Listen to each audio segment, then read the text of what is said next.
Yeah, you could give a link too. Okay. Okay, well, I think we're all set now. And I will start in about, actually, my computer's slow, so it's 10 a.m. We start now. Does that sound good, everybody? Speakers? Okay. Well, thank you everyone for joining today. It looks like we have 100 folks here, and thank you for also being patient with our prep. We are working out some new kinks to be able to bring you all some new features, especially one of them being more accessibility through live captioning. So I'll share that later. And as you probably just heard, we have this streaming on Facebook Live as well, in case you prefer to tune in there. But welcome. Today we have Chris Mullins and Susan Hill, who will be sharing about winter high tunnel growing in Virginia. And before we pass it over to them, I'm just going to share a few technical logistics. First, this is a Zoom webinar. So as many of you all have already noticed, we as panelists will not see your video and other participants will not see your video. You'll just see the panelists' video and your audio will not come through either. So that's normal. And also, I just want to let you all know that we have Garland Mason here, and she's going to be helping us with tech support. So if you run into any issues, feel free to message her in the chat. And also you can email her at garlandm@vt.edu. So Garland will be putting her email and that information in the chat, so you have that in case you need it at any time during our session. So for the live captionings, this is the first event we've been able to put on where we have someone who's a contractor from Verbit that is captioning our event. And so thank you so much for helping us make this more accessible for everyone. And in order to see the live captions, you need to click a button on your Zoom screen. It should be at the bottom panel, the 2 CCs with the square in it, and an image is here on the slide. But to view the closed captions, you need to click that and then click View Full Transcript. Then there's also another way you can view the captions, which is through the Verbit web portal. And Garland is putting a link in the chat, and that just provides a more customized experience for being able to view the text of our audio today. So if you want to experiment with that, you're also welcome to do so. We also want to let folks know that we are recording. And so this webinar will be available on both the Virginia Beginning Farmer and Rancher Coalition's webpage, as well as the Virginia Association for Biological Farming's webpage. And at least on our listserv, we'll announce that when it's ready. And if you would like to be able to stay in the loop with that, you're welcome to join our listserv by emailing virginiabeginningfarmer@vt.edu. And you can just put join VBFRC listserv in the subject line. And Garland will put that information in the chat too. Also, just quickly before I pass it on to Kim Nawalny to introduce our speakers, I just want to make folks aware that through this Zoom webinar, we have a couple tools that we would like to orient folks to. One is the Q&A feature, and we would like to invite anybody who has questions throughout the time people are speaking, and especially at the end, to please put your questions in the Q&A feature. And we ask that folks keep the chat for any commentary they have and any tech support questions, so that we can keep the questions and the tech support and the comments separate. So if you make sure to put your questions into the Q&A feature, that'll help us make sure to keep track of them and to make sure we get them to the speakers to answer. And with that, we'd like to invite folks in the chat feature, if you'd like to share where you're tuning in from and your name. And with a webinar feature, when you go to the chat, oftentimes if you just write it in there, it might just only go to panelists. So if you want everyone in the webinar to be able to see your response, there's a drop-down list where you can click to all panelists and attendees. So I just wanted to orient folks to that. If you have commentary you'd like to share with everyone, that's how you do it. And so we just invite folks, if you're tuning in, to share where you're from and your name, and we welcome you here. And I will pass it on to Kim.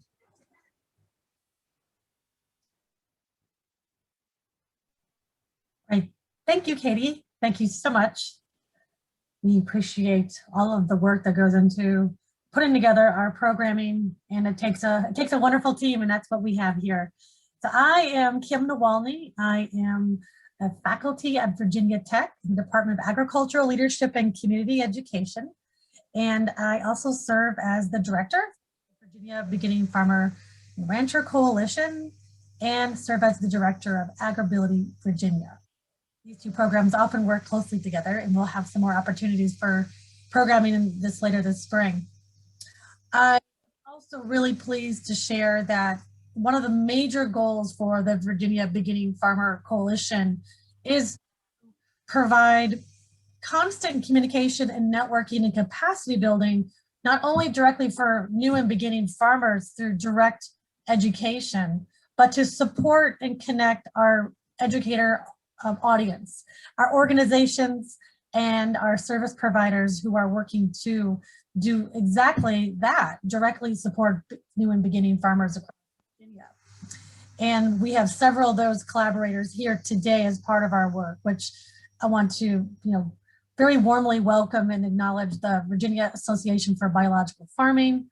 We have been very pleased through several years working with VABF, and Lindsay, thank you so much for that ongoing collaboration. We also have been working very closely between our two sister land-grant institutions, Virginia Tech and Virginia State University, but through the Small Farm Outreach Program at VSU. And last but certainly not least, which is the bridge between our two institutions, which is Virginia Cooperative Extension, our outreach organization. So with that, we also are pleased to have also join us this morning. We have Lucy coming from NRCS, and Lucy will be able to speak with us a little bit later to talk about the ECRIP program. But I'm now going to more specifically welcome and introduce our two main speakers for the morning, which is Chris Mullins and Susan Hill. First, Chris comes from Virginia State University as an extension specialist within Virginia Cooperative Extension. And Chris has been an avid supporter of the horticultural industry, as well as working directly with producers, variety of different scales. Chris's horticulture expertise really does land in the realm of greenhouse production and specialty crop production. And we're just so pleased to have Chris join us today. So thank you, Chris. And secondly, I would like to very warmly welcome Susan Hill. Susan Hill is a high tunnel farmer in Louisa County. She owns and operates Hill Farm. And in 2018, Susan had been identified and awarded the Virginia State University Small Farm Award. And that's a prestigious statewide award. And we're really just honored that she would join us today and work with Chris on this program. So thank you both. And I'm going to turn it over to Chris to take us to the next stage. Thank you, Kim. Thank you, Katie. Hello, everybody. I'm going to get my screen up right now and we'll get started. Oh, goodness. Let me see here. Bear with me for a second. I'm going to get there. Okay.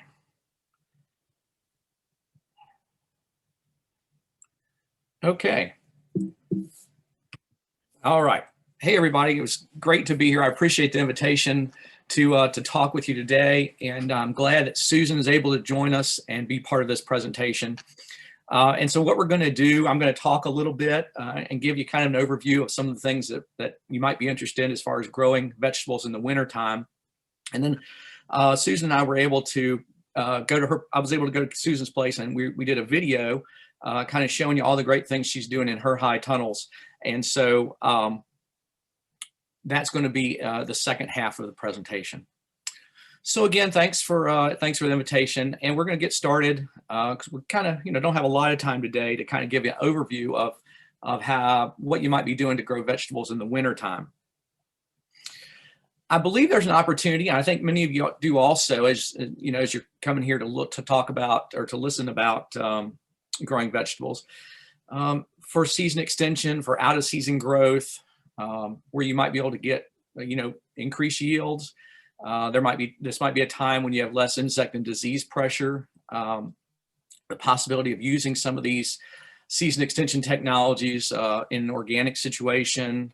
And as we think more and more about locally grown produce in the wintertime especially, I think there's some really good opportunities. And some of the tools that we're going to be talking about today, tunnels and row covers, and maybe even greenhouses, can be a relatively inexpensive way to get into production out of season. So I want to start and kind of talk a little bit about, just a few minutes, about what to grow. And we'll see some of this in Susan's video also. But it's important to do some planning, to do some thinking as you're considering these winter hardy plants. It's important to select plant types that are going to work for you, that you can sell if you're doing this as an enterprise. And it needs to have some economic viability. You need to make money with it. So it needs to be something that you can sell to someone at a good market value, and that the economics work, that the costs aren't too high, that you don't make money. When you're thinking about this, and we're thinking about using tools like high tunnels and row covers, but still it's a good idea to look at maybe even specific varieties or plant types that are going to do well in your area, wherever you are. And you all know about the USDA plant hardiness zones, and in Virginia we've got several different ones. So that's one thing you can think about looking at your seed packs, looking at your seed online seed catalogs from different companies. They give you a good idea now of what the growing conditions might be, especially some of these are now really talking about how they can be grown in protected culture. So if this particular plant does well in a high tunnel or a greenhouse or something like that. And just talking to other growers in your area that might be doing something similar. It's always good to network with those people and to get ideas of what they're doing and what might work for you. So as you're thinking about growing, think about diversity in your product range. So it's looking at, not just one crop necessarily, but different things. That makes you a more marketable vendor in a lot of ways, whether it's a CSA or you're selling to the food service or you're going to school cafeterias or anything like that. When you're thinking about what to grow, think about the production aspects. Is it going to work for you? Think about the harvest and even the post-harvest considerations of what you're planning to grow, and see if you can meet those needs. And really, above all, and what you're doing now is starting to educate yourself and think about all these things. And some of you are just in the planting stage, and some of you are already growing, but continue to educate yourself about a lot of these things as far as what to grow, especially. Now we'll go into this a little bit more and see some great examples of what Susan has in the video. But a lot of the things that you think about growing are kind of listed here, and there's others for sure. But when you're thinking about winter production, you're thinking about winter hardy plants. The brassicas, the cole crops, like kale and cabbage and collard greens, they do very well with a little bit of protection. Spinach, Swiss chard, bok choy, a lot of these can be a good crop for you. Again, remembering that we need to think about what we can sell and does it make sense financially. I've got a few links here that you can look at. But one from Tennessee does a good job at looking at a lot of these different winter hardy crops, as well as the one from Kentucky below that with herbs and leafy greens. And there's a nice lettuce production in the wintertime fact sheet from Purdue. I think these are worth checking out and looking at. And I apologize, we got these really long addresses to go to, but probably if you go to Organics Tennessee and you Google that and Google vegetables in the wintertime, you'll find this particular publication. So there's just a number of things you can grow. And again, it just has to make sense. And when we're thinking more about what to grow, and in a few minutes thinking about how to grow, we're looking at these seed sources. There are lots of great seed sources out there. All of you probably have your favorite place that you go and buy seeds or have their catalogs, or several places. I know Susan has some that she relies on and really likes their selections and things like that. So that's one thing. The other is for a lot of these crops, you're going to be making small plants. You're going to be making transplants, and so you have to think about things at that time of the year in the wintertime. Can I find these transplants and buy them, or do I need to make them? And most of the time, the answer is you need to make these. And so that might require a greenhouse, a small greenhouse like that picture there, just a 10 by 10 or 12 by 12 structure that you can heat with propane or electricity, and it's not too expensive to actually run, and get a start there. And it might be a grow room where you've got some type of grow lights and racks and shelvings and things like that. That can do pretty well. So you might have heat mats in there, or in both of them you might have heat mats. So there's some things to think about there, and there's some cost involved in having these propagation areas, but I think it gives you a head start. Now, one thing you need to think about if you're going to be propagating your own starts is the lead time. Usually, you need anywhere from 4 to 6 weeks lead time, or planning backwards, I guess, thinking about when you want to put this in the tunnel, in the row cover, in the ground somewhere. You need to think about 4 to 6 weeks before that, putting your seeds down. And when I say putting the seeds down, I mean in some type of media, in a plastic flat like you see in the top, a cell pack or a plug flat, or maybe even soil blocks like you see in the middle top picture. So there's different ways that you can use media, soilless media, potting mix to get your transplant started. So that's something to think about, is making those transplants. All right, as we go in a little bit more into tunnels and hoop houses and row covers and things, this is the idea that you can use a number of different things, and you can see the pictures here. It can be outside row covers. It can be row covers within a tunnel. It might even be a cold frame of some sort. Well, let's go into these a little bit now. So first, let me just start with row covers. Row covers are probably going to be the least expensive way of getting into protected culture. And you can see some examples here of a lot of floating, the bottom two pictures are floating row covers. And then there's also hoop row covers. And for the majority of plants that you're thinking about, hoop row covers will do very well. And these hoops can be made out of various materials. But it does give you protection from ambient temperature, or even more protection inside a tunnel from that tunnel temperature. It also can be a barrier to insects. So it can be used through the winter time, or also in early spring and in the fall for plantings. Like I said, different types of production of construction material. These can be made with. That middle picture in the top is just some 1/2-inch EMT conduit that you would buy at a home supply warehouse. You can use wires, and you'll see Susan uses wires, and they're very effective.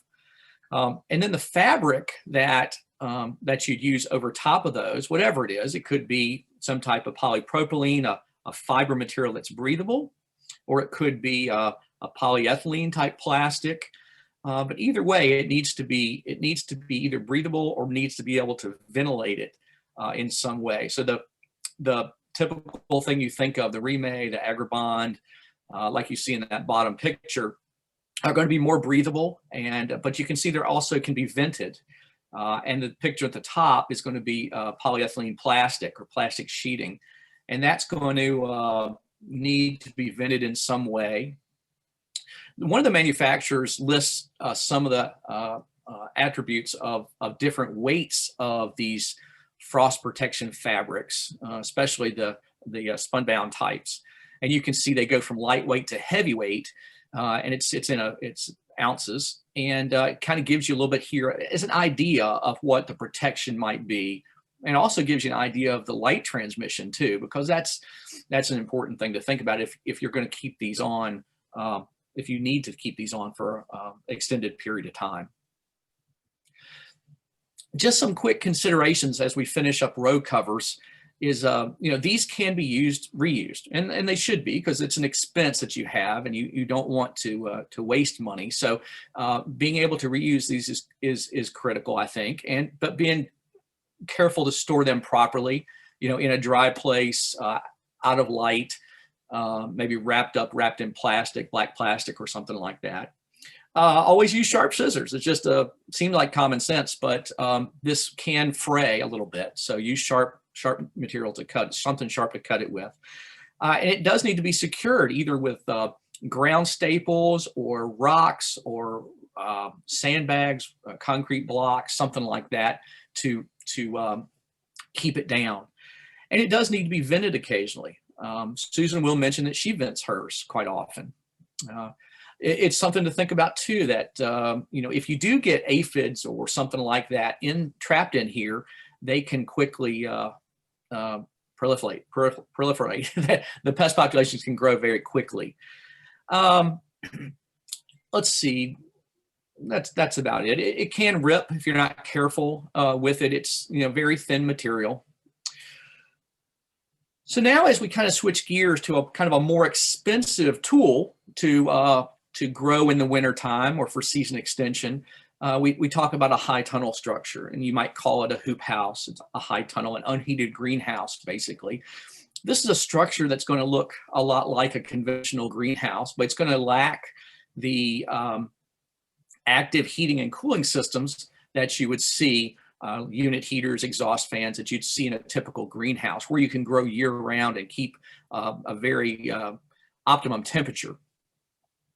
Usually we think of, in this situation, we think that crops are grown in some type of soil, maybe directly in ground or in beds, maybe in containers with media, but most of the time we're thinking about soil growing.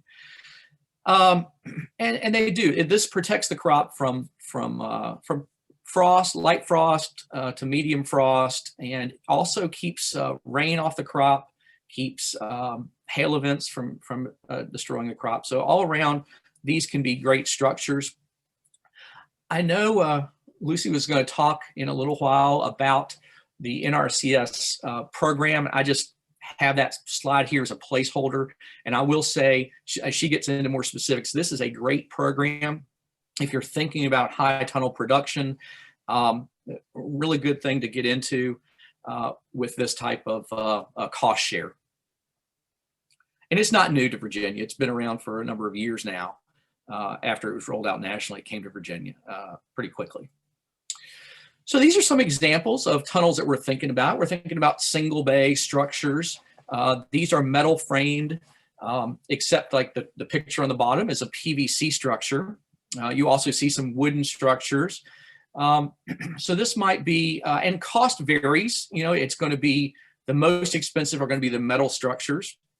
And then something, of course, like a PVC or your own bent metal that's not manufactured is going to be less expensive. And you see some more examples here of a PVC structure on the bottom. You see a wooden structure on the right-hand side. So this is kind of what we're thinking about. Looks like a greenhouse, but it's a little bit different.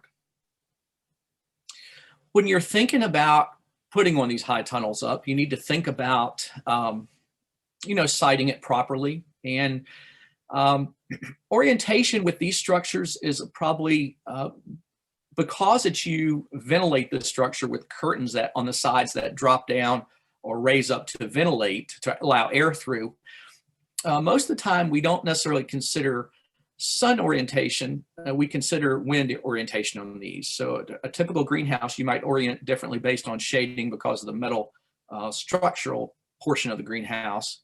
But here, we want to have the prevailing wind on your property kind of passing through those side curtains or running, pushing perpendicular to the ridge of the high tunnel.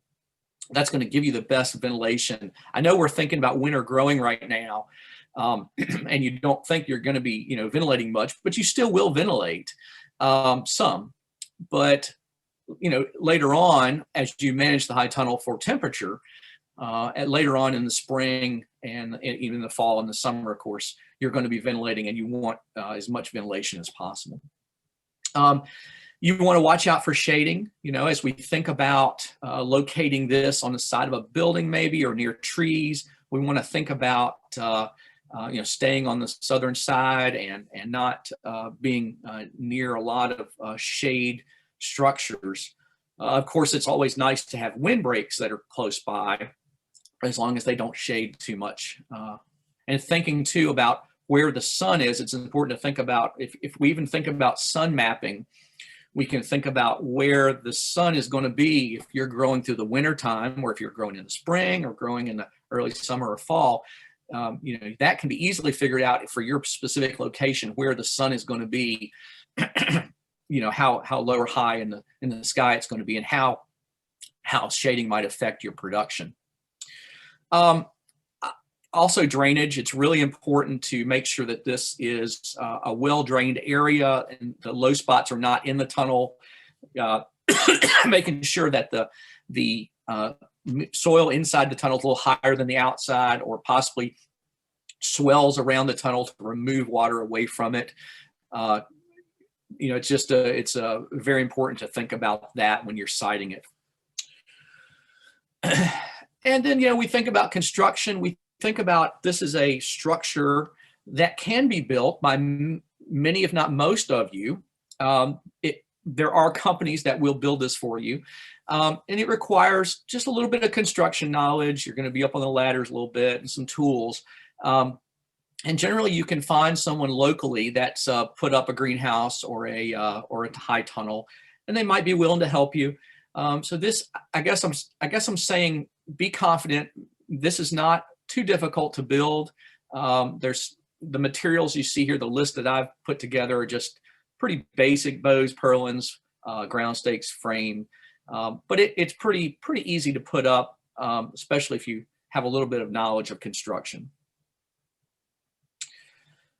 The other thing we want to think about is with these tunnels, like we did with the row covers, is what you're going to put over them. And generally, these are going to be covered with the plastic. I mean, we talked about row covers that have more often than not, they're that breathable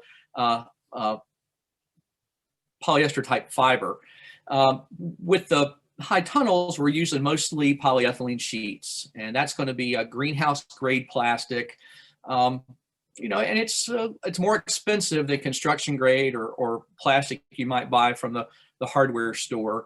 This is 6 mil in thickness, and you're going to put 1 to 2 layers of this on there. The 2 layers are typically used in greenhouses with a blower, much like the picture you see on the top right, which blows air between 2 layers, if you've got 2 layers, and creates a dead air space that is insulating. And so, and it's also that dead air space and that blown up area between 2 layers of plastic helps buffer against winds that will want to whip the plastic around and maybe tear it. So if you have electricity to your site, and this is probably the best thing to do, is to put 2 layers of plastic and blow air in between those 2 layers. But many growers don't have electricity at the site, so they've got 1 layer of plastic. This plastic, and I put that in bold, it probably should be replaced. Most of it is UV protected for 4 years. It's 48-month plastic. You really should replace it at those intervals. It gets dirty. It starts to degrade a little bit. It can tear. It is an expense, but people have had luck with it being covered longer. It depends on what you want to get out of it. And there are a lot of different types of coverings that protect against radiation and keep condensation from the plants and diffuse light. So there's a lot, and you pay a little bit more for all those additives. So, you have to think about, for what you're growing, do I need that expense? Is it going to affect a change much that's worth it? It's kind of a balancing act. There is another link here at the bottom at UMass that's talking about plastic film on some of these IR plastics, some of the diffused plastics and things like that. It's worth checking out if you were interested in that. So when we think about managing a high tunnel, temperature is one we think about, light, irrigation, fertigation, and humidity. Temperature, we're talking about winter production, and it's very critical when we think about that time of year. And but it's also, if you're going to have this structure for winter growing, you're also going to think about managing it in the springtime when it's warmer. So this little chart that's been modified from Louis Jett's chart kind of shows some optimum temperatures. Of course, leafy greens are the only cool season one that we're talking about today, but it gives you some maximum temperatures, some optimum temperatures, and some threshold temperatures to ventilate. Because this temperature thing can affect everything with your production. So it's as we move along quickly, this is one of the most important things to think about, management of this, and that involves, again, dropping those curtains down or raising them, however you ventilate, to create a change. And again, we've covered some of this, different ways to ventilate. Side curtains is the most common. You see that bottom right picture, there's a ridge vent there. Also, the end walls could be ventilated. Snow is something to think about. This can happen. These structures are not heated with active heating systems, so snow can accumulate, and a very heavy wet snow can cause a structure to collapse. So it's worth thinking about, am I willing to be out there in the snow if it's midnight and snowing, and with a broom trying to push the snow off the roof and things like that. So there is some management, there is a lot of management intensity and labor intensity that we're talking about with this type of, with protected culture. I'll just mention this quickly. We are covered, so irrigation is very important when we think about high tunnels. During the winter time, your irrigation is going to be much less, much less, but you're still going to irrigate a little bit. And you still in the winter time might add some fertilization, but not as much as you would. And Susan does a good job of incorporating a lot of great things into her soil, very, very organic in nature. I'm going to kind of skip through a couple of these for the sake of time, but it's something to think about in a high tunnel. Fertilizer salts can build up. And so it's something over time. If you fertigate, add water-soluble fertilizers, even organic fertilizers, manures and things, this can build up. And over time, this can cause issues, especially with young plants that you put in there. You'll see terrible growth, and they're very sensitive to this. So it's something to consider. Also, with a tunnel, not so much in winter, but in the warmer times, if you feel like you have weed seeds or fungal issues in the soil, solarization can be achieved if you close things up and use plastic. Another good site at the bottom here in Kentucky to look at solarization in high tunnels. When we thought about earlier, talked about selection of types and varieties.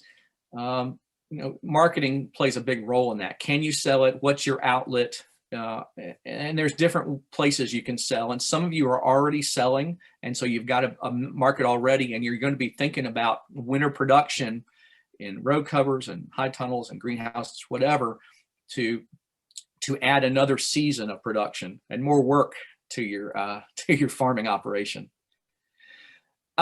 So just finally, as we think about high tunnels and kind of end up here, it can be more intensive than traditional outside conventional growing. The site is very important. You've got the ability possibly to use biocontrols, that's beneficial insects in the structure. Crop selection is critical for your enterprise, I believe. So thinking about the right crops are going to be good.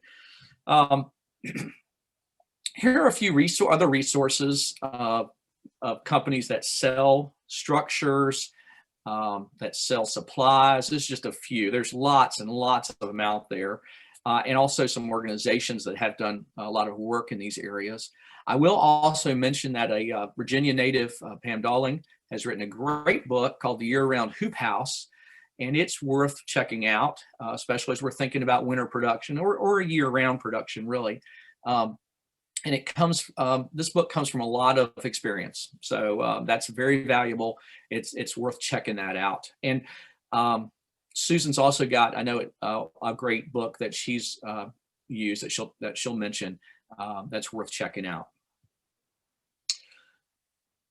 I think that I'll end there for the sake of time. And if you have any questions, feel free to get in contact with me. I'd be glad to help you as you're moving towards winter production or other season production in protected culture.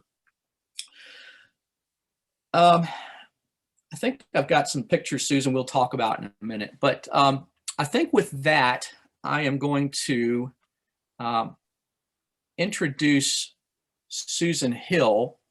And Susan, if you wanted to just quickly say a few things about your operation, and then we'll show a video, which is probably a lot better than the boring, just watching my boring PowerPoint, about some of the things that you're doing, Susan. Listening to you, Chris, has been like a walk down memory lane. We started with the Small Farm Conference, new and beginning farmers, because we were new and beginning about 10, almost 11 years now. And we went to all the seminars, looked at all the videos, talked with people, and really got a tremendous amount of information. And then we coupled with NRCS for our high tunnel. We have 4, but we got 1 from them, and wonderful people to work with, and certainly a blessing in disguise for us when you're looking at volume. So we're going to be talking about the things that are important, and Chris has said these, but I think we should reiterate that varieties are critical. You've got to find varieties that, first of all, are appealing to market. How do they pack? How do they store? How much harvest time does it take to do that? We've eliminated crops. I keep copious notes about all the things that we've done over these years, and then I can go back and say, I tried that lettuce and it really didn't work well. It didn't store, it didn't look for market. So test your varieties, look at storage. We had to put in a cool bot because I got tired of picking at 4 o'clock in the morning. That's pretty tedious. And then reach out to your extension people. The VABF conferences are critical. I've learned so much from them. VSU has helped me. And now it looks like Virginia Tech's going to be in the site, huh? That's about it. We can look at the video, and if you have questions, I'd love to take them. All right, thank you, Susan. Yeah, I'm going to go ahead and get started here on the video. And we were able to go last week to Susan's place in Louisa County, Virginia, and talk a little bit. Bear with my video and cameraman, soundman skills, not that great, but the real star of the show is Susan and her production here. So here we go. Well, hello everybody. We're here with Susan Hill of Hill Farms, and we're in one of these beautiful high tunnels, checking out all the things that Susan's growing.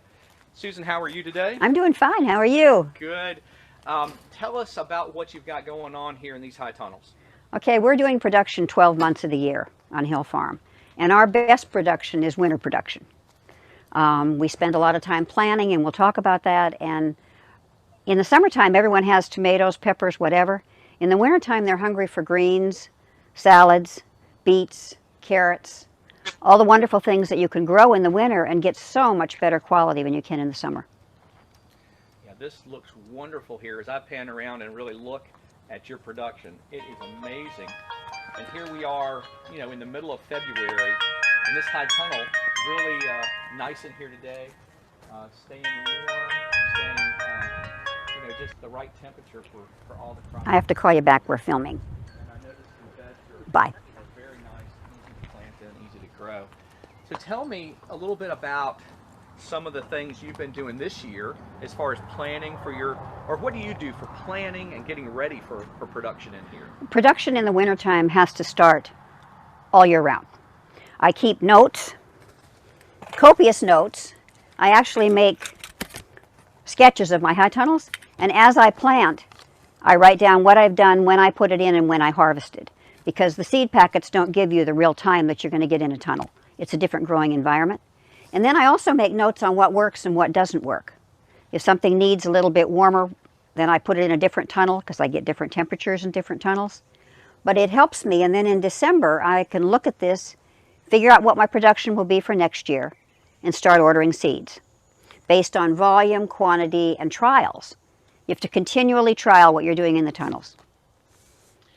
And so, how has this year been compared to previous years? With everything that's been going on with this pandemic, how has it affected maybe your production here and seeds and things like that? Well, it was a disaster for us. We ordered in December, and we order for the whole year because we've already scheduled what our production will be based on the number of people, and what we've proven is we're going to work.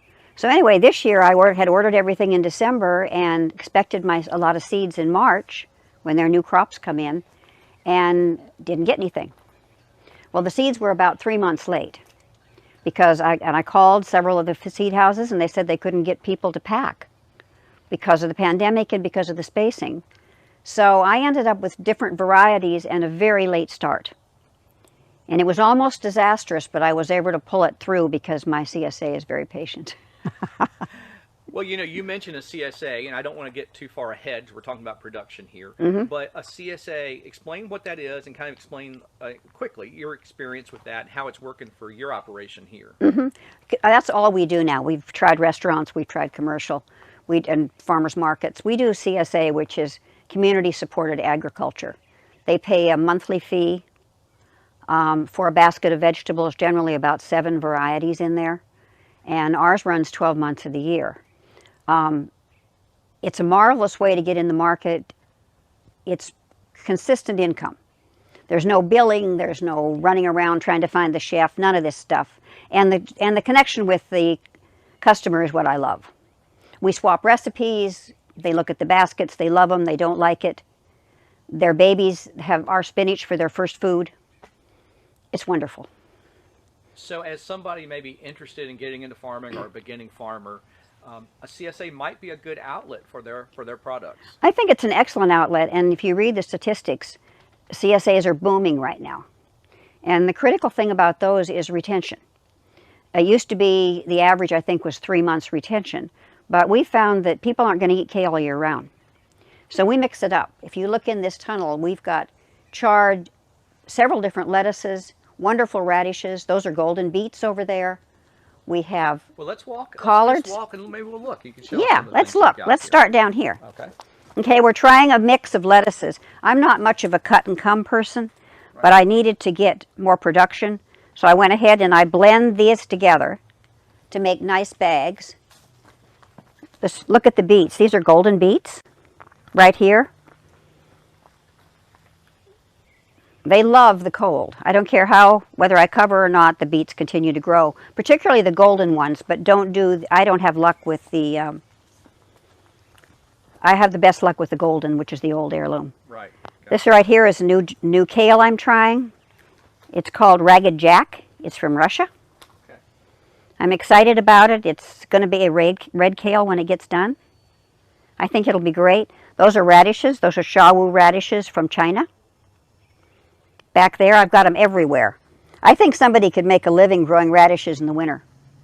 I really do. This right here is a Chinese chrysanthemum. It's wonderful. Grows all winter, and it's just fabulous in salads and things. Great in vitamin C, so we'll all stay healthy. Down here we have kohlrabi. For herbs, I'm putting in cutting celery. Those are mustards over there. These are Chinese cabbages. Over here we have another variety of kale that we're testing. Those are all radishes in there. Collards did beautifully this year. Yeah, they look great. I've been picking collards like crazy. These are once again are Asian down here. This is shingiku, and this is wasabi arugula, which Baker Creek just came out with this year. Yep. And this is, I think, going to work out really well. Susan, I hear hear the irrigation and I see the irrigation lines in here. Mhm. Tell me about what you use and how it works for you. Well, when we're having I like the soaker hoses because they give me rows. The disadvantage to them is if you're direct seeding carrots and things, you're going to have to water because they're not getting enough water with the soaker hose. But once they're established, the soaker hoses don't break in the winter. They don't spray all over. So that's all I've used now for 10 years Sure. is the soaker hoses. Makes sense. And they're not terribly expensive, right? No, I get 250 feet for $100. Yeah. Also, as I'm looking at these beds here, I'm noticing you've got these hoops around here. Well, actually, first, let's talk about the beds. Okay. Now, you've got beds that are they 4 feet wide in here? Yes, they're actually 4 feet wide, 37 inches to the inside. And we did it this way for ergonomic reasons. I can sit on one side and work to the middle. That's why we did it. Small in the middle. The first ones we did were 48 inches, and they were too wide. You couldn't work the middle without standing in the bed. So it's really important that you plan. And we like raised beds. I think I have better control of the soil texture and what I want to do in those with the raised beds. And how about in between? I've noticed on all the ground that's not being grown in, you've got a bark material. Mm-hmm. This is cedar. And we tried different things. We tried rocks. First of all, it was slick mud because it rains in here all the time and I was killing myself. And then we put down rocks, and under every rock was a slug. So that wasn't a good idea. So I did some investigating and decided on cedar. So I got cedar, took care of the slugs. It's great on your legs when you're walking through. It's almost like a cushion. And it lasts about 4 years. I do it about every 4 years. Okay. Mm-hmm. Now back to the hoops then. You've got on these raised beds, you have a hoop that just connects right into one side. Right. And tell me what you're using that for. Beds are going to need some work this year, as you can see. What it's for is we're going to cover. We have these 2-ounce covers everywhere. Okay. And we'll be pulling these over when it gets into the low 20s. Otherwise, we do fine because we get about 10 degrees with the top. So when I look at the temperature and it says it's going to be 22, it's really going to be 32 and I'm fine. And I'm very particular about growing vegetables that are intended for cold weather. You have to grow in season. It makes sense. Our ancestors did it and it makes sense. Just grow in season. So these are all here. So when it does get cold, I pull the covers out and we put them on. Kind of an emergency situation. That's exactly right. When it gets down in the low 20s, you know you're going to have some trouble. Okay. Mm-hmm. Okay. Very good. And now let's talk just a little bit about this high tunnel. Okay? How long has this been here? This one has been here 7 years. Okay. And we've not done anything to the cover. But we got the reinforced. I really recommend the reinforced. You lose about 20% light, but that's to your advantage in the summer for not scalding your tomatoes. So it's a trade-off. Okay. Yeah. Very good. We have 2 tunnels from NRCS and the other ones we put in. We have 4 tunnels. Okay. What about management of these? During the winter time especially, what are you doing? Are you letting the curtains down for ventilation much, or do you kind of keeping it closed Have to. up? If you don't, you've got problems. You'll have aphids in January, February if you don't put it down. So every day, no matter how cold it is, I let the sides down, I open it, I air it out for a couple hours, and then I close it back up. I take the covers off and then put them back in at night. Every day I uncover. No matter how cold it is, I uncover. Yeah. Makes sense. And so a little bit of management. You need to be here all the time, pretty much, during even the winter time. You need Yeah, to be that'd be here. It's not something you can just leave quite often. You can leave for about a week and you'll be all right. I only water once a week in the winter. Okay. Yeah. You don't want it to be too wet, but I pick the cold day, which sounds weird, but when their plants are hydrated, they don't freeze. When they're dry, you can forget it. That's right. Mm-hmm. Susan, what kind of material are in the beds? What kind of materials in the bed here, and what do you do for tillage and that sort of thing prior to planting? I used to use a little rototiller, and I got deadpan. And that really affects the water and the carrots and the things that you're trying to do. So then I got a broad fork. I don't have enough heft for that. I had to give up that project. Kept jumping on it and it wouldn't go anywhere. So now I have a big pitchfork, And twice a year, I turn the beds with the pitchfork. I use humates. I put a heavy dose of organic matter in the fall because wintertime I want that extra warmth in there. So I do lots of compost, and we do bionutrient growing, which is a whole nother session. So, Right. but I put trace minerals and things in here to keep everything rolling. Okay.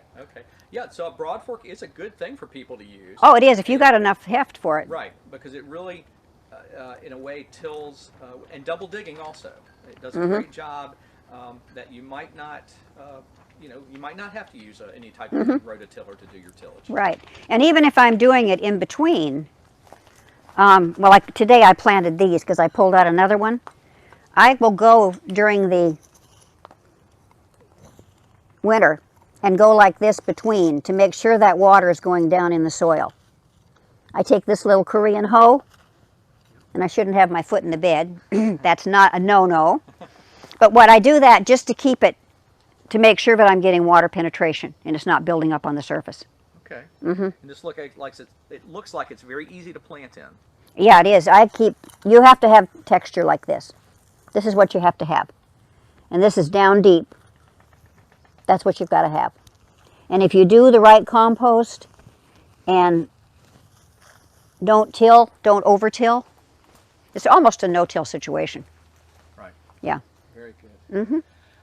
Can we walk on to the other tunnel? And Sure, come on. Some of the things you've got happening over there. As we go along, you can see that we're rotating. I have something ready to plant whenever I pull something out. So I pulled and harvested some new stuff, and I went right ahead behind it and put down new plants. They're a little small now, but that's what happens when you don't have sun. I don't think plants are cold sensitive. I think they're light sensitive. And everybody would agree with that. Those are turnips, high curry turnips that are coming down there. The carrots are almost ready to come in. Yeah, we got lots of nice carrots. They're going to be beautiful this year. Great. See, look at the size of them.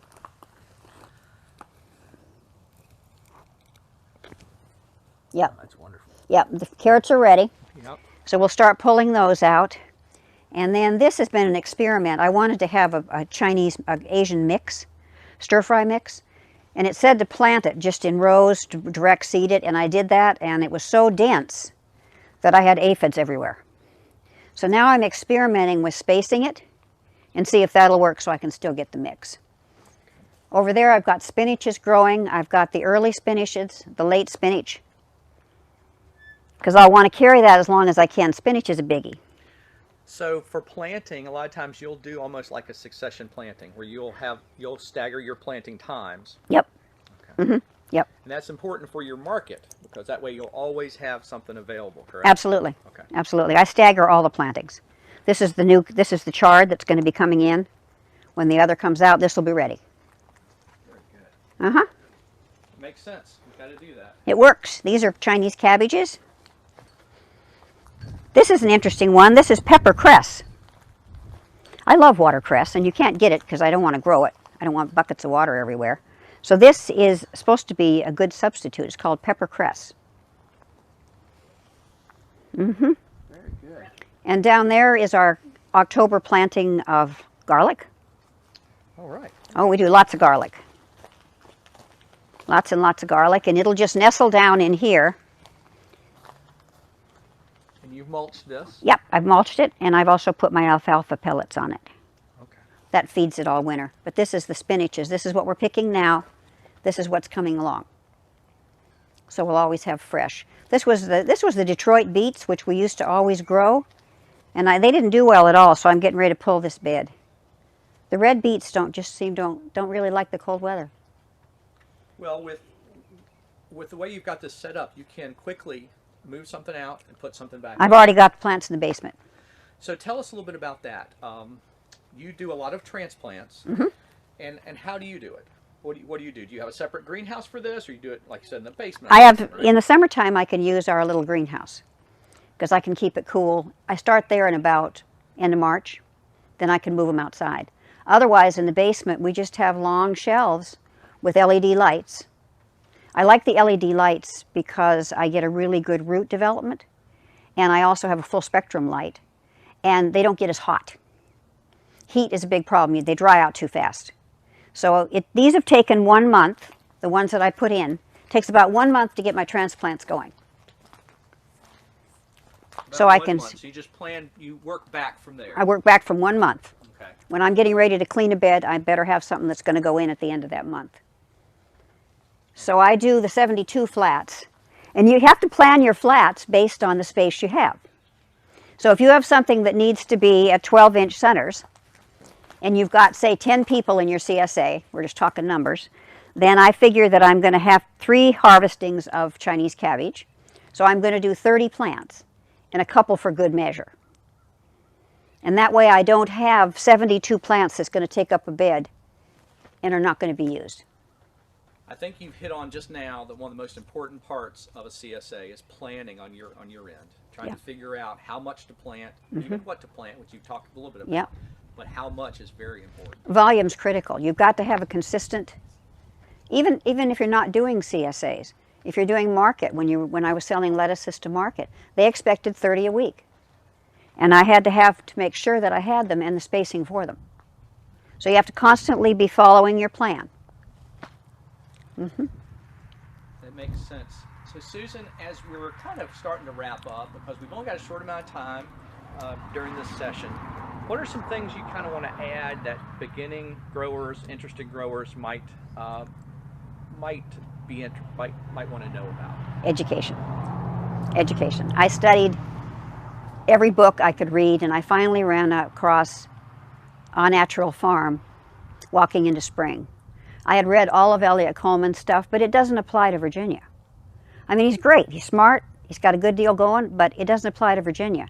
And I was in the wrong planting sessions, and then I ran across Alison Wiedener, and she mentored me through I got the book finally, studied it, watched what they did, and learned. But I went to everything they had at the Small Farm Conference at Virginia Biological, Association for Biological. I went to their conferences. That's where I met Alison in person, which was very exciting. And Jean-Martin Fortier. You go to those, you network, but every time you can find something that applies to growing, study it. It's critical. I think that's great advice, and I hope while we're showing this video during a virtual session, I hope in the near future we'll be able to get back to conferences and educational events. We need the networking, and I miss all you guys. We miss you too. Well, Susan, thank you very much for allowing us to come out today and look at the operation you've got here. Just amazing. Things look so great in these tunnels. You can really tell you've got good experience and knowledge and abilities in this area. This is just wonderful. We're rolling into our 11th year. Yep, there you go. There we go. Thank you. All right, thanks. All right. Thanks again, Susan. We really appreciate you letting us come down there and tape. I think for the sake of time, since I went a little long, we're going to go ahead and I'm going to hand it over to Katie for the next part of this session. Yep, and now I'm going to pass it on like a wonderful relay raise to Lucy Kostler. Lucy, are you up for just sharing really briefly for a minute about the NRCS high tunnel programs? I am, and I will keep it super short. I have not put the link in the chat box yet, but I will. That will help you guys find your local NRCS office. They will be able to give you all of this information that I'm giving you today. But Lucy, real quick, is there a way to increase your audio at all? Sorry, yes. I had to get the headset because my laptop's not working anymore and I keep forgetting about it. Can you hear me better now? Yes, thank you. Okay, great. Okay, so just to go over this very briefly, so USDA NRCS, my name is Lucy Kostler. I'm the district conservationist out of the Warsaw office. I am also the beginning farmer and rancher champion, so that's why I'm here speaking with you all today. But I wanted to let everyone know that if this is something you're interested, we do have a program through our EQIP funding program, Environmental Quality Incentive Program, that will help with funding financial assistance with the cost of constructing a high tunnel. So we do have a few requirements. It's a fantastic program. It has been extremely popular since we introduced it back in, I believe it was 2002 or 2003. It's one of our simpler programs, and it's a good introduction for new and beginning farmers into the NRCS programs. The requirements, as you can see here on the high tunnel fact sheet, is that it must be, all of your plantings must be directly into the soil or raised beds. So they can't be a greenhouse situation where you're planting it in pots or racks or growing media hydroponics, things like that. It must be 6 feet minimum height at the structure's peak. We do fund 2 types of high tunnels. And I wrote this down because I always get them messed up. Excuse me, the Quonset, which is the rounded high tunnel, or the Gothic, which is the peaked and a little bit better for snow load. We pay on a square footage basis, and we have the Quonset, or I'm sorry, the Gothic is just a little bit higher of a payment rate. Just to let you know, new and beginning farmers, which as defined by the Farm Bill, is any farmer who has not been filing a Schedule F for 10 years, does qualify for a little bit of a higher rate. So you will get a little bit of a higher rate on a square footage basis. I noticed in Chris's presentation earlier, we did used to cap those high tunnels at $10,000 per contract. We have removed that stipulation, so we no longer have that cap. But at the same time, you know, we do encourage for applicants to be responsible with what can you handle. You know, I mean, honestly, we don't want you to fill up your entire field just because you can. You know, we need to be responsible as far as what area can we cover. Also, in previous farm bills, producers were limited to 1 high tunnel per farm bill. That has also been removed. So even if you have received a high tunnel in the past from NRCS, you can still apply for additional high tunnels moving into the future if you truly need them. Let's see, I won't read to you what's on the fact sheet. You can see there what is required from NRCS as far as, you know, what must be there, or what you must construct your structure with in order to receive the financial assistance. Just to kind of go over real simply, it is a competitive program. It is a highly competitive program. Unfortunately, a lot of folks think that if they come in and fill out an application, they're automatically going to receive this funding. And while we wish we could do that, that's simply not the case. So we tell everyone it is on a reimbursable basis, which means that you have to order a kit. It has to be new materials. You have to have it constructed. And then as soon as you have it constructed, you can call your NRCS employees from your county offices. We'll come out, check to make sure that it is built according to specs, and then we will reimburse you for the amount. We cannot, and the reason I tell you about the competitiveness is that if you are not under contract, we cannot reimburse you for anything that you've spent. So, you know, we're very careful to let folks know, come in, fill out the application. We will work with you to make your application as competitive as possible. You can start looking through different magazines to see what you might like. Of course, you know, start networking and talking to other folks, but do not purchase anything until we have you under contract. And again, it must be new materials. And we have 2 types of eligibility for the high tunnels. The first is producer eligibility. It just means that you have to come in, make sure that the tract of land, the footprint of land, is registered with the Farm Service Agency, which is co-located in our offices. And then you have to fill out the eligibility paperwork, basically just saying that if you are farming highly erodible land, that you will follow a conservation plan and that you don't plan to do any clearing of trees or anything without having a wetland determination done. And then it's land eligible. And that's a new thing for us. That just means that we cannot put you into business. You have to be currently growing something that would normally be grown in a high tunnel on a footprint of land in order for us to take that application and move forward with it. That's really all that I had. And I know I spoke really quickly. I'm sorry. I promised everyone that I would keep this short. If anybody has any questions, I'm happy to answer them.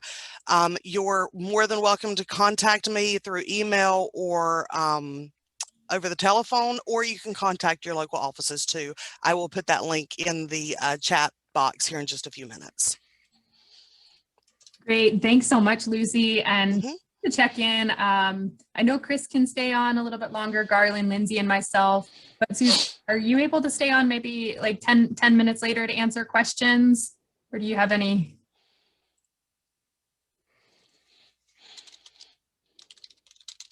Okay. Yeah, look, you're on mute right now, and I will actually unmute you all, and I'll make spotlight for our speakers. Add Chris to spotlight. Add Susan to spotlight. And we will get going with questions real quick, but before we do that, because I know some people might have to log off here, just wanted to let folks know that we have a number of upcoming events.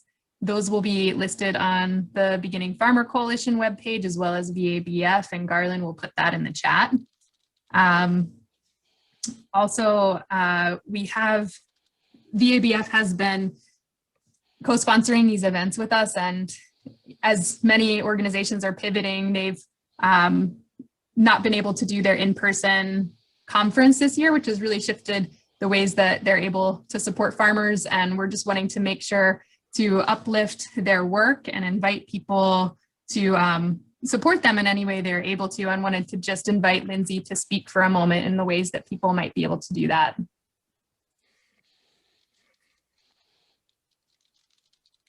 Hi, thanks, Katie. We have a lot of questions to get to here, but for now, I will say we appreciate everyone's support and would love if you wanted to become a VABF member. On our website, vabf.org, you can find a donation page and sign up to be a member. There's lots of member benefits, and you can also sign up for our monthly e-news on there and keep apprised of all the opportunities, educational opportunities we're providing, and lots of information and opportunities and on our newsletter. I'm sorry. Thank you. Great. Thank you so much, Lindsay. And let's see. The only other thing is we do have a survey link for people to fill out, and we'll put that in the chat. So we invite people to do that. If you have feedback for us, we'd love to hear it. And with that, Susan, you were on mute when I asked if you might be able to stay on a little bit longer. Is that a yes? Sure.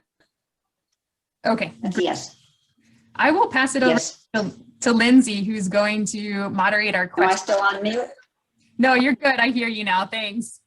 Yeah, I'll pass it over to Lindsay, and we'll get some questions going. And Garland might chime in there too.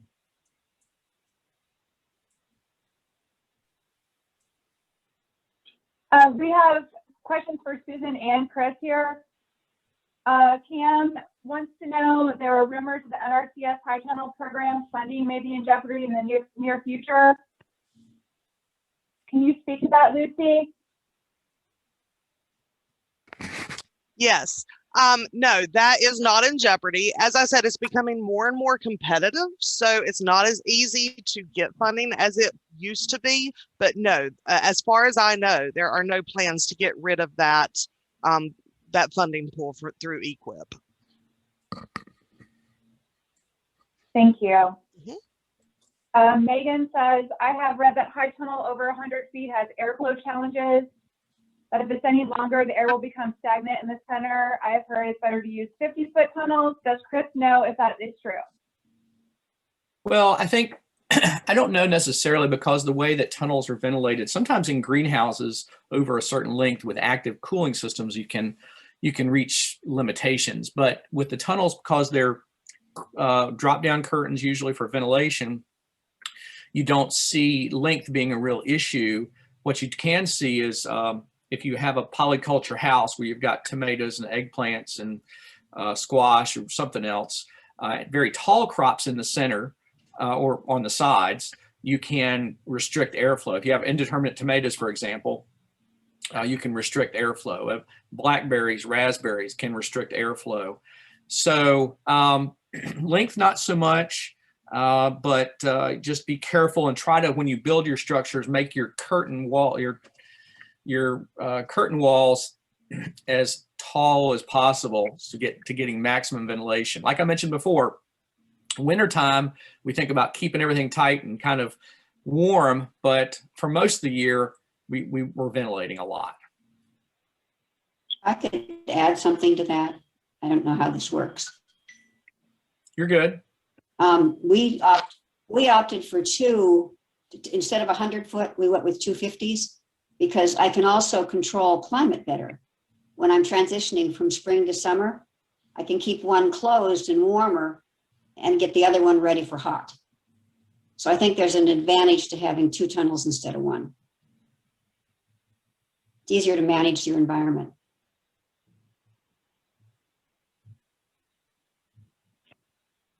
Susan, did you say that you open your high tunnel daily no matter what the temperature?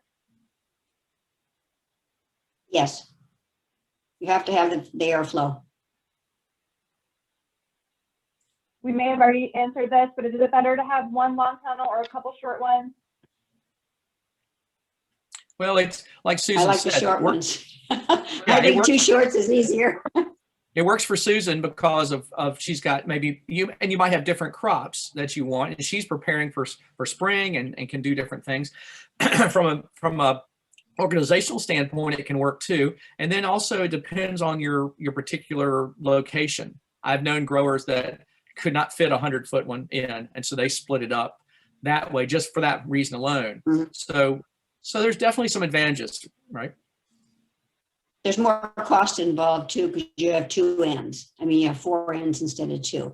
That's right. And the ends are expensive, the doors. Nancy says, I'm in a valley. My tents go cooler than outside tents once the sun goes down. Any explanation? It is unheated and closed. Lindsay, she said the temperature goes down. It's colder in the structure than it is outside. Yes. Okay. Once the sun goes down. Yeah. Sometimes cold air will settle in lower lying land. That could be a possibility. I'm not really sure. A lot of times tunnels, you don't even realize you've got leaks, you get cold air infiltration, and so there can be leaks. It's always good to try to tighten your house up as much as you can, remembering that those curtains, roll-up curtains, for example, will leak on the corners potentially more than drop-down curtains for ventilation.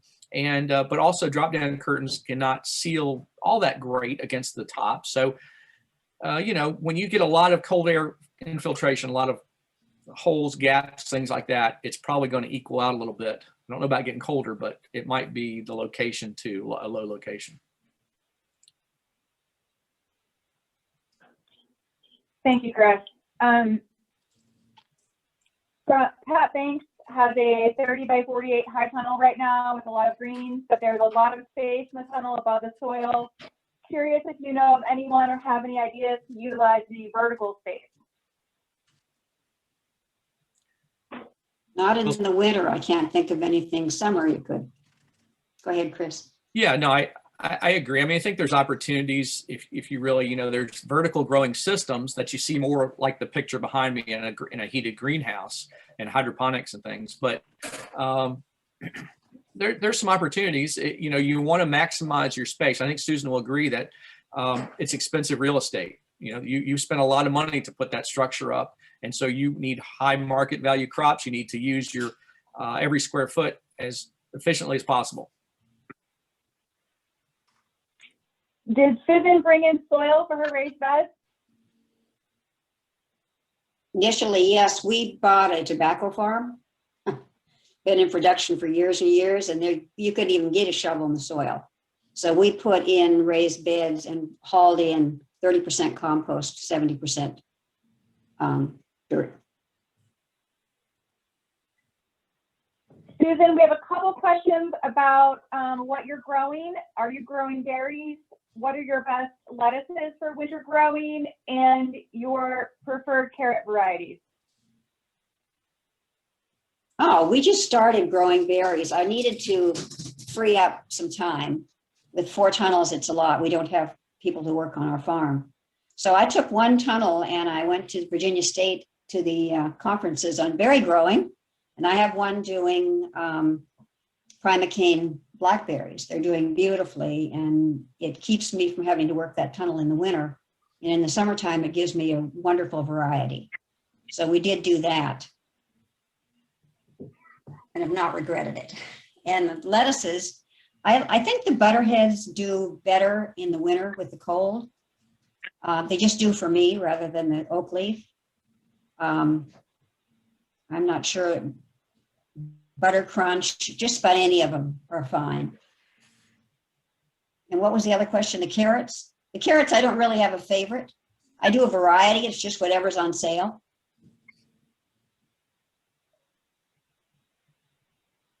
Thank you, Susan. What type of alfalfa pellets do you use? I use all natural alfalfa pellets for my, I only use it with my garlic. And the reason I do is I bought my garlic from a guy called My Dad's Garlic out in Idaho. And one year I couldn't get the fertilizers and things that I wanted. And so I ended up, oh, I know what I couldn't get. I couldn't get the hay to cover it because I always cover it. So anyway, I ended up getting some alfalfa hay instead of straw. And I've never seen such garlic. So I called him and asked him about it. And he said, he started laughing. He said, we are garlic and alfalfa farmers. And we ran out of room to put our garlic in, plowed up an alfalfa field, and discovered that that alfalfa field gave us tremendous production. So now I take the pellets and I put it over the alfalfa dirt after I have planted, cover it with straw, and it feeds my garlic apparently all winter. It's awesome. I use horse pellets.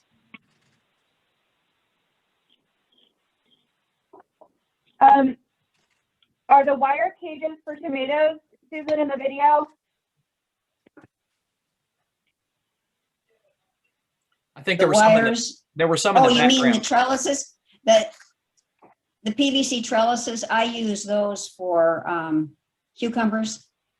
I don't grow beans in the tunnels because I don't think that they get the pollination they need, even though we're beekeepers. So I put my beans outside, but my cucumbers I put inside on those trellises.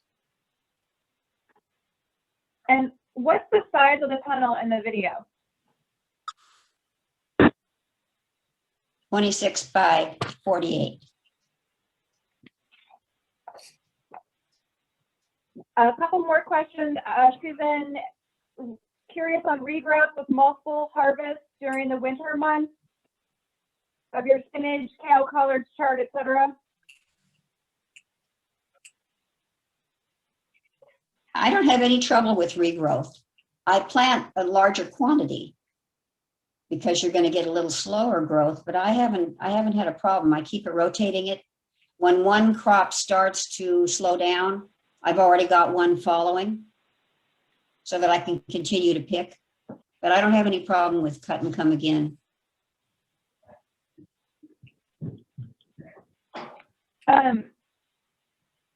What is the preferred width for most high tunnels? Well, it The varies. preferred what?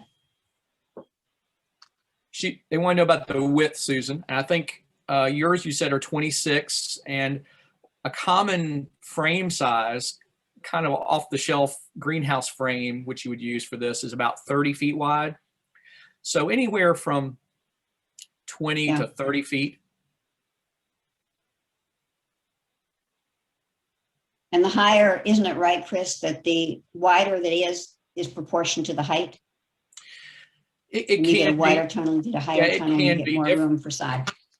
Yeah, Yeah, it can be. Different manufacturers are. 26 was just the size that came with ours. Yeah, Yeah, exactly. 26 was the size that came with our 48-foot tunnel. Yeah. Mhm. The bigger the I wish I volume, had a 30. the bigger the volume, usually the less fluctuations you see in temperature and humidity. So width and height, if you have a height of, 11 feet or 9 feet, it might differ a little bit in the volume of air, which again buffers against temperature fluctuations.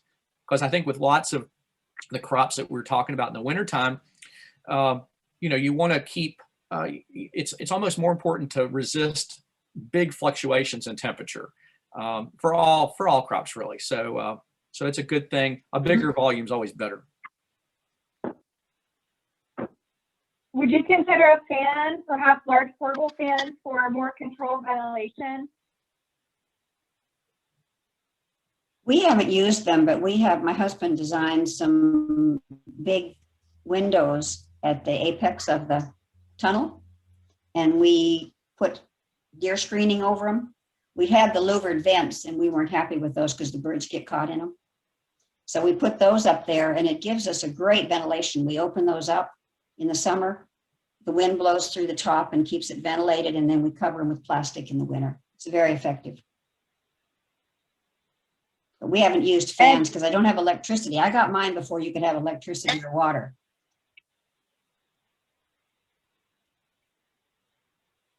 And Susan, when you're moving transplants into an unheated greenhouse, do you still go through the process of hardening off? No, I'm pretty lax about that, but I haven't had too much trouble. I make sure they're covered for a couple of days after I put them in.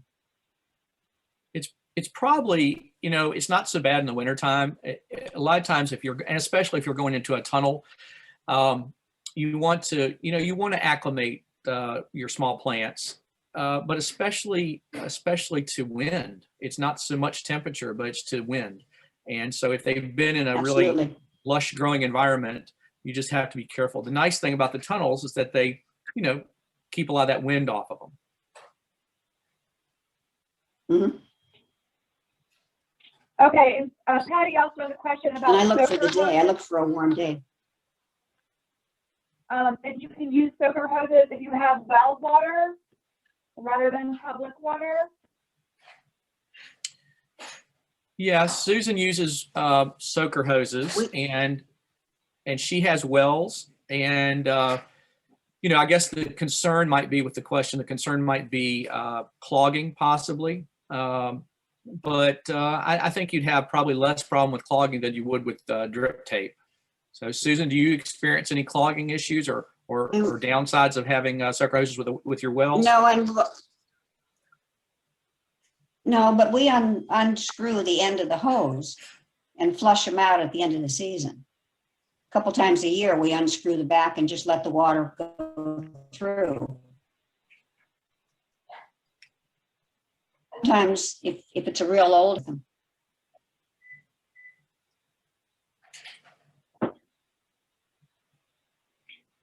Do you have any information about soil inputs and amendments, Susan? We're bionutrient farmers, and it would take me about an hour to go through that. But if they want information, I'd be happy to share it. It's very complicated. One more, Susan, here. Are there any particular crops you found that work really well on your farm? Something that would be good for a small all of the winter greens. At market? No, not until he finds out what his market is. I read Eating Well magazine and all those things to find out what's trending and what people want. And those are the things that I grow because I think people follow what the trends are. It was all the kale. Remember the kale? You couldn't get enough kale. And then we went from kale to something else. So follow those trends, but identify your market before you plant the first seed. That's what I keep telling them, and nobody listens, but find your market and then find your product. Susan, you make such a good point there that think about any industry, any type of industry, whether it's Apple or McDonald's or anything like that. They're always searching for the new thing, the trends. And that's how you keep moving forward as a business. And farming is no different than that. So what you mentioned about, Eating Well magazine or Southern Living or talk shows or anything like that, looking for those trends is constantly looking for them is extremely important. Mm-hmm. And I think, How can Lindsay, maybe soluble we salt can, levels be managed long-term? oh, sorry, Lindsay, maybe we can take one or two more questions and wrap up, especially just to make sure we can get Susan and Chris and Lucy if they need to be off to other things. And just to check in real quick, are you all okay for one or two, or do you need to hop off? And if you do need to hop off, please feel free. Yeah, that's fine. It's fine. Okay. We can take a couple more. Okay, here's a good one. What would you estimate the cost of the grower to set up a high tunnel from scratch with the raised beds, the soil, the compost amendment, and just other startup costs? Okay. Well, the structure itself, including baseboards and hardware and plastic, is generally, I mean, it's a big range, but anywhere from $4 to $5 per square foot or so. And raised beds are going to, you know, right now, if you build raised beds at lumber prices today, they're going to be a whole lot more expensive than they were a year ago, and they'll be less expensive in another year, hopefully. But Susan might be able to kind of give you her experience with her raised beds, because she's got cost for her raised beds and also the bark she uses and things like that. We spend a couple, probably $400 on our bark for the 4 tunnels, on our cedar. The dirt, I'm not good at estimating this. I probably would have to get back with you on it. I can't remember. We did it so long ago. To buy all that wood was very expensive. And then hauling the dirt in, we had to bring a big truck in, one of those great big long ones, semis, to get it in. So I can't answer that and give you a good answer. You'd have to price it out.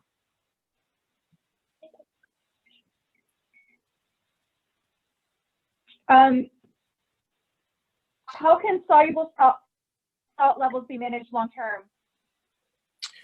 Well, it can be a problem. It's not always a problem for people. I've known so many people that have grown with fertigation systems, for example, that are putting water-soluble fertilizers into the ground through drip irrigation for years at a time and never have issues. And I've also known people that have had issues after a few seasons. So it varies based on a number of factors. But if you do have soluble salt issues, and you can find that out with, we in Extension can probably help you a little bit kind of figure that out. There's some agents, if you contact your Extension agents in your locality, and if you think you've got issues with high salt levels, maybe you've put transplants in and they're starting to wilt, die back, having necrotic regions on them, things like that, then you might. And an Extension agent might be able to help you figure out if they are. If not, a lab can do what they call like a pour through analysis to look at salt levels in the soil. And then at that point, you have to kind of figure out how you can leach water through that soil. Leach those salts out of that soil and drain them out. Now, earlier, well, one thing you can do, and we haven't really talked about it much, but movable tunnels are one method of kind of getting around some of that. And Susan mentioned Elliot Coleman, and he's kind of pioneered a lot of work with movable tunnels, you know, in a straight line, so that after a few seasons you can move it. It'll rain on that plot that you had it on before. You'll get leaching out, and in another season you'll be able to. In a few seasons you'll move back to that. Usually it's 3 sections at a time, but yeah, it can be a problem, but not always a problem.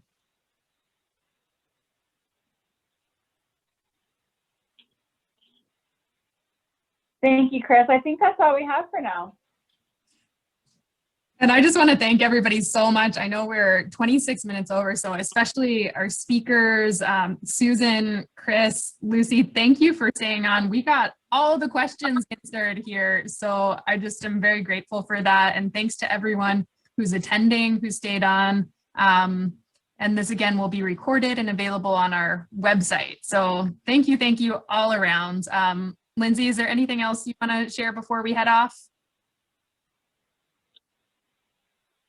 I don't think so. Thank you, Katie.